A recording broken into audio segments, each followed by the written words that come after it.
heart of Dublin city, where the Liffey meets the rain, the papers carried stories and they carried every name. From market stalls to public bars, where old tales fill the hall, there rose a figure from the news they called the General. The city spoke in whispers as the rumors traveled far, from the north side to the south side and beyond the city's bars. The guard he worked through countless leads through winter, spring and fall, while Dublin watched the headlines grow around the General. They called him the king of gangland in the stories people told, a name that filled the newspapers and the headlines days of old. But every tale has shadows and a price behind it all. That's the way Dublin remembers the General. The paintings made the headlines and the nation stopped to stare. Questions crossed the country and traveled everywhere. The mystery gripped the public far beyond the city's wall, and added to the legend built around the General.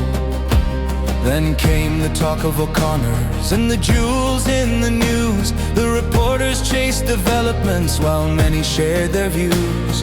The city read the papers as the story stood so tall, another chapter written in the tale of the General.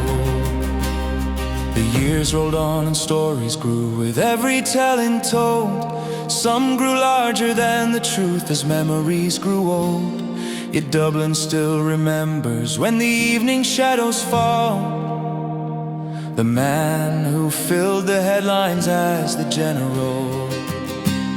The streets have changed the faces to the decades passed away, but echoes from another time still find their voice today, in songs and conversations heard in every county hall. A chapter in the city's past remembered by us all.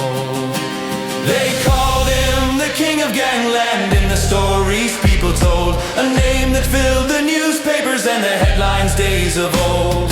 The years may pass but memories remain beyond recall, and Dublin still remembers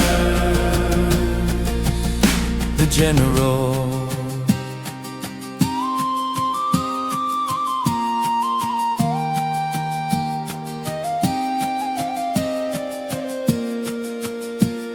The Liffey keeps on flowing beneath the evening sky, past memories and old headlines as the years keep rolling by. And every generation hears the stories great and small of a chapter in old Dublin and the man called the General.